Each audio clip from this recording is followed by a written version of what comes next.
Il 16 maggio 1976, durante un'operazione di soccorso alle popolazioni terremotate, un elicottero canadese precipitava nella valle del torrente Leale presso Avasinis. Nell'incidente moriva il capitano Ronald George McBride e rimanevano gravemente feriti i suoi 2 compagni di volo. Dal 1976 ad oggi, costante è stato il ricordo del sacrificio del pilota canadese. Avasinis e tutto il comune di Trasaghis non potranno mai dimenticare quel gesto di solidarietà, un esempio dell'aiuto che da tante parti del mondo giunse al Friuli terremotato. A 50 anni di distanza si è rinnovato l'omaggio alla figura di Ronald George McBride con una cerimonia presso il Cippo che ne ricorda il suo sacrificio.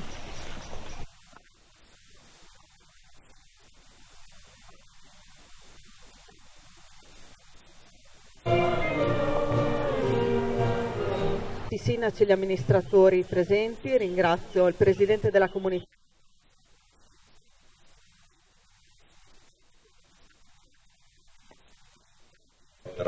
Iowa urtò un cavo della... All'amore fraterno non avete bisogno. La pace del Signore nostro Gesù Cristo.